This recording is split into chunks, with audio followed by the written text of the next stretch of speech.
This is Kanji in Danzanryu Jiu-Jitsu. I'm your host, George Arrington. In this third part of the Oku No Te board, we will look at techniques 4 through 9. The Oku board is found in the makimono or scroll that Professor Okazaki gave to his students when they achieved the rank of second degree black belt. The material contained within this makimono is called the Mokuroku, or catalog of the system. The Oku no Te is shown in this section of the scroll. In this video, we will be looking at these techniques.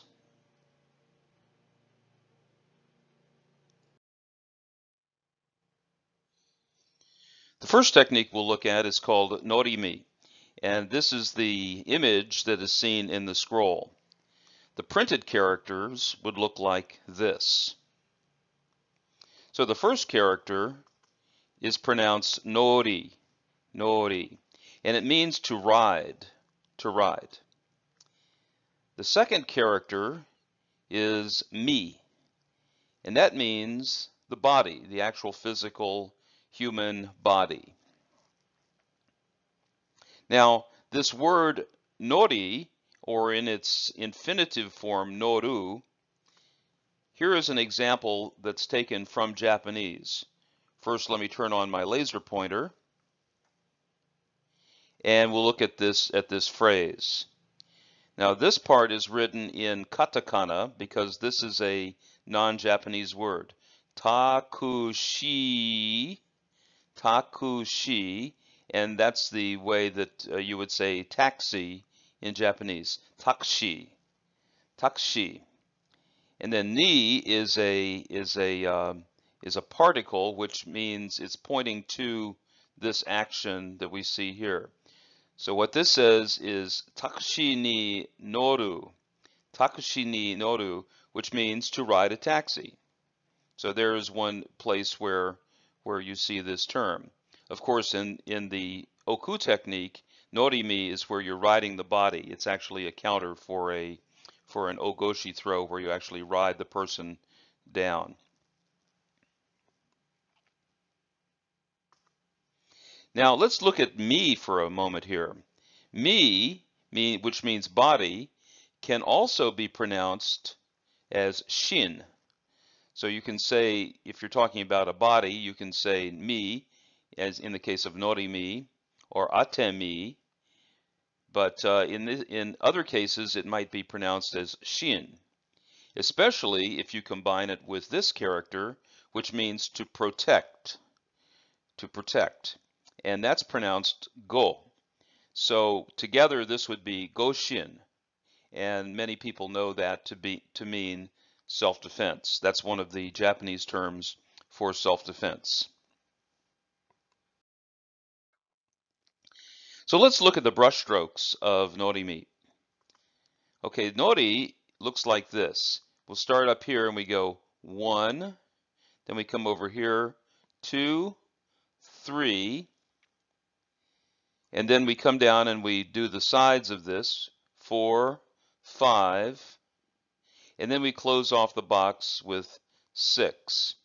And only after you have done that do you do the vertical stroke, which starts up here and is 7 that way. And then you put these little legs on the end, 8 and 9. And so that's nori. Mi looks like this. You start up here and go a little mark there. That's 1, 2, and then 3, you go from here all the way over and then all the way down with a little kick on the end. 4 and 5 go like this. 4, 5, and then 6, you extend it out beyond the edge of the box and goes like that. 6 goes there. And then 7 starts up here and comes down like that. So these are the brush strokes for norimi.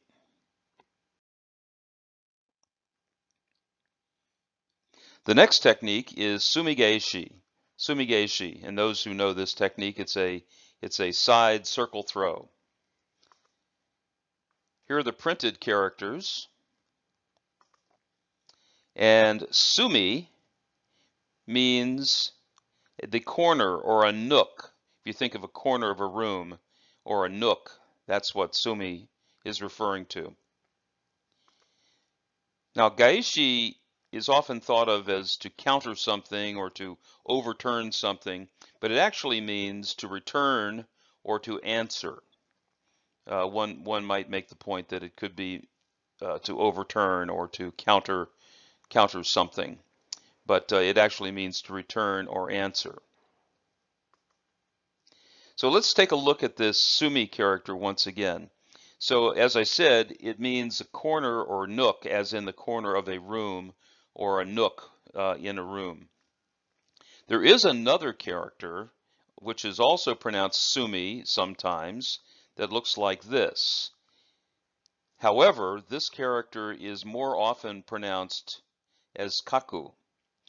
And in fact, it does mean corner, but it's more the geometrical corner or angle that you see in geometry. For instance, if you have three angles, that would be sankaku, then you're talking about a triangle. And in the shime videos, we talked about sankaku gatame or sankaku jime, a triangle hold or a triangle choke. So that's kaku. But in this case, the sumi means is done with that previous character. So let's look at the brushstrokes of sumigeishi. Sumi looks like this. So you come up here and you go 1, and then you do 2 like that. So it's actually 2 strokes. This part is 2 strokes. 1, 2. So it looks like the number 3 in English. And then the third stroke starts up here and goes down like that. Okay, and this radical is what's called the flag radical, and we'll see why in just a moment. So that's the first part. 1, 2, 3. Then you come over here and you go 4, 5, 6, 7. Now you might be tempted to draw that vertical stroke, but before you do that, you come down here and go 8, 9 comes all the way over and with a little kick on the end, and then bring the vertical stroke through. 10, then 11 and 12, like so. Now I said that this radical is what's called the flag radical, and you may not think of that as looking like a flag. However, if you look back at Japanese history, they used what were called battle flags, and one of the most famous battle flags was this one. And you can see how this stanchion here with this pole going across, and then the banner is in here, kind of resembles this radical. So that's the flag radical. Incidentally, this happens to be the flag for a very famous Japanese general named Takeda Shingen. And for those of you who may have practiced Daito-ryu Aiki Jiu-Jitsu, you may know about this fellow. Okay, so the second character here is Gaishi. And the way it is done is as follows. Now the radical, normally we write the radical first, but in this case we write the inside part first. 1, 2, 3, 4. So that's the inner part, and then we do the radical. 5. Now this part is all one stroke. It goes there and then there. So that's stroke 6. It almost looks like a 3. And then 7 comes down like that. So do the inside part and then do the outside part. So that's sumigeishi.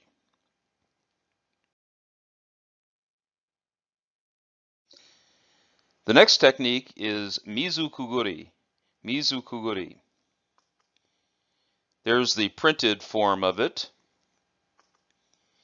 Mizu, you may know, means water.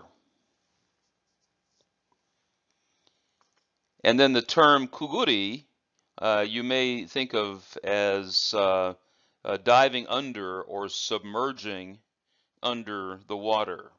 So mizu kuguri literally means to dive under the water. Now, the technique in Danzanru for mizu kuguri is a very unusual looking technique where you stick your head between the person's legs and then throw them over your back. And I've written a fairly interesting article on the origin of where this comes from. And I call it Diving Under the Water, the humiliating origin of mizu kuguri. That's kind of a interesting title there. And there's the link to that, and I'll add a link in the description of this video for that document. It's a pretty good read, and you should take a look at it. So let's look at the brush strokes for mizu kuguri. One of them is fairly simple, and the other one is fairly complex. So let's take a look. So mizu looks like this. This means water. So you start here and go down with a little kick. So it's a vertical line with a little kick on the bottom. 2 is this shape like this. And then the last part is really 2 strokes, 3 and then 4, like so. So that means water, mizu. Now kuguri looks like this, relatively complicated character. First off, we draw the radical, which are these 3 marks here. And these 3 marks mean actually water. So you go 1, 2, and then now starting from the bottom, you kick up like that. So that those 3 together on the left side of a character indicate water. Then on the top part, we go 4, 5, 6, and 7. So we have that character. And then we repeat that. 8, 9, 10, and 11. And then below that, we draw this box with a line through it, which means sun, like the sun up in the sky. 12, 13 goes all the way down to here, and then 14 and 15. And so those are the strokes for kuguri. So there are the brush strokes for mizu kuguri.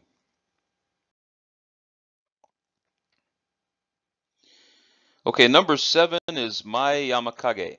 Mai Yamakage. The printed form looks like this.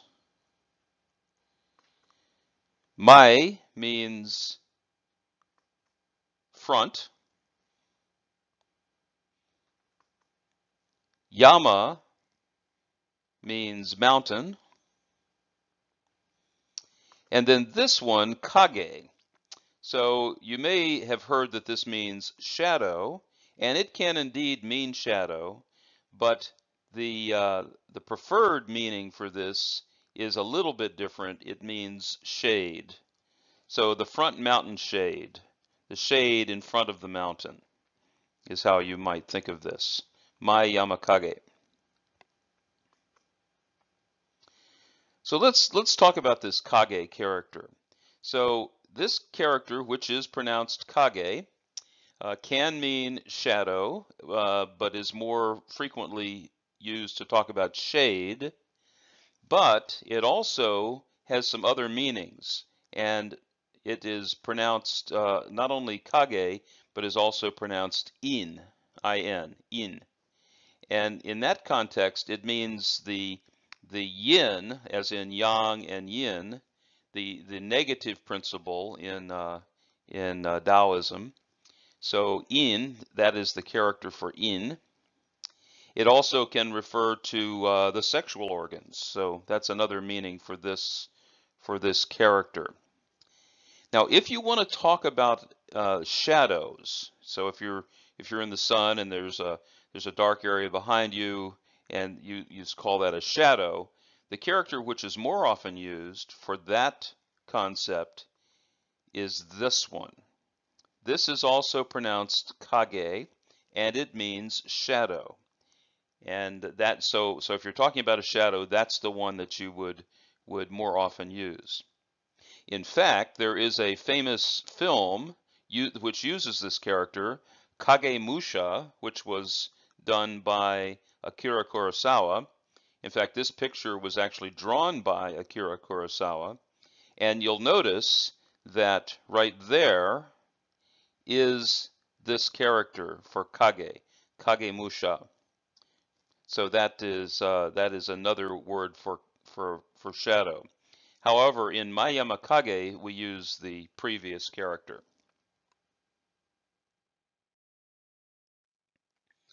So the brushstrokes for this are as follows. Mai, which means front. Mai can also mean before. So if you want to say so many minutes before the hour, you can use that in that term in that context. So the way you draw this is 1, 2, and then 3. So you have that little top part. And then you have this part, which is actually a moon character. 4, 5 comes all the way down with a little kick on the end. 6, 7. So you have that. And then you have this part, 8 and 9 with a little kick on the end there. Okay, so that is Mai. Yama, which means mountain, looks like this. You start up here and go 1, 2, and then come up here and go 3, like so. That means mountain, Yama. And then the more complicated character here for kage looks like this. You might recognize this as the flag that we saw before. So it goes 1, 2, 3, that's the radical. And then 4, 5, 6, 7. So that 7 actually comes in a little bit, and the 8th stroke actually passes that just by a little bit.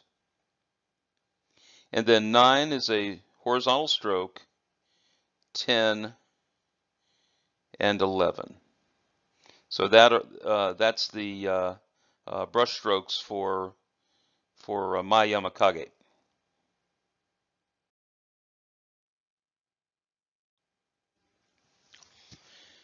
So technique number 8 is called komi-iri. Komi-iri. Here's the printed form. And you might notice that this part and this part on the inside look very similar.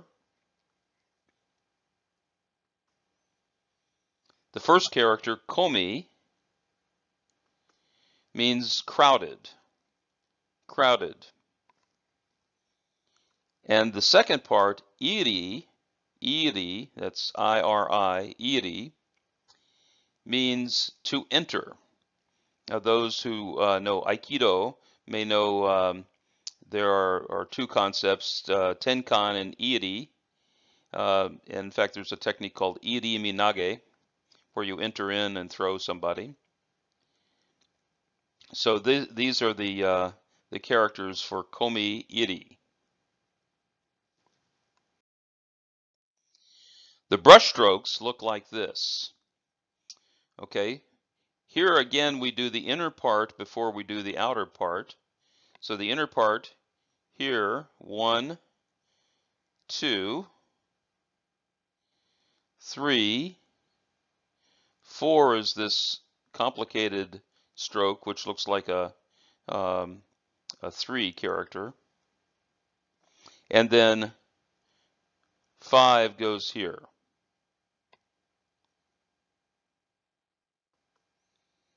And then very simply, the character for iri goes 1 and then 2. Now, when you're writing Japanese, you need to be careful between this one and the character for a person. And that one, it would be 1 and then a short one too. So it's like a mirror image of this one. So be careful with that.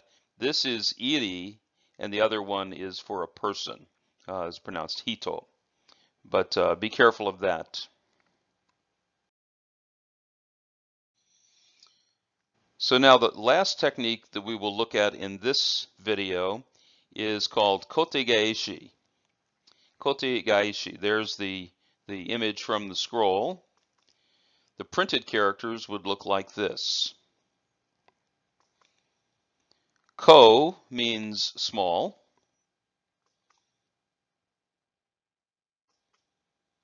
Te means hand. And then as we saw earlier, gaishi means to return or answer. And as I said before, it could also mean to overturn something or to counter something. And we'll see that that overturn has some relevance in this technique.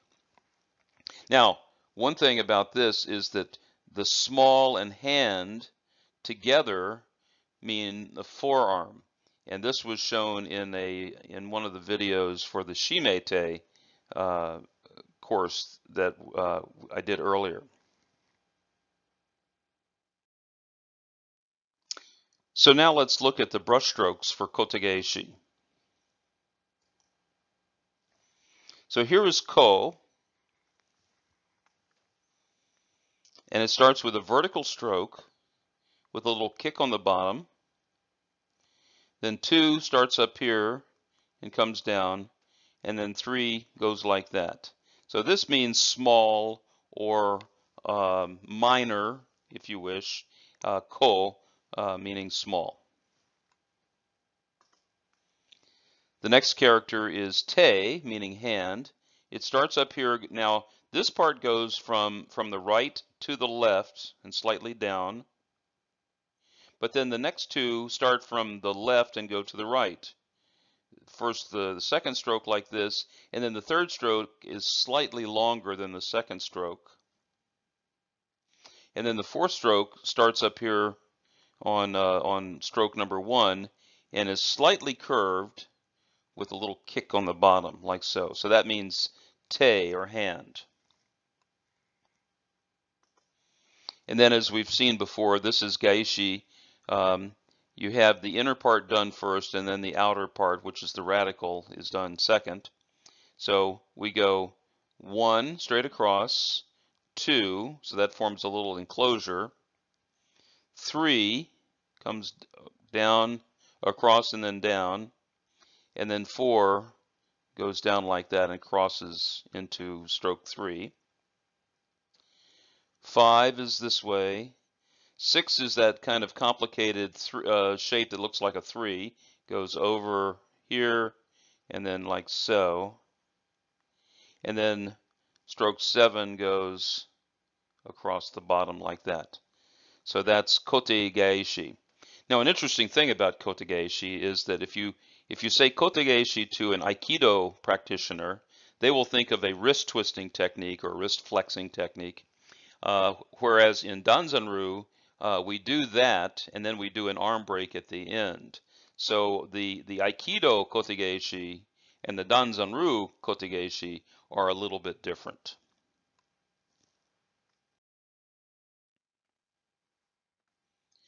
So much of this material is taken from my book, Mokuroku and Kaidensho, the official documents of Danzanryu Jiu-Jitsu. This is a very in-depth translation of several of the scrolls, along with some of the other documents that were issued by Professor Okazaki. It's available on Amazon, and I hope you'll pick that up. Those people interested in Danzanryu really should have this book. And anybody who's learning Japanese, you'll see some interesting things, especially early Japanese, pre-World War II Japanese is included in this book.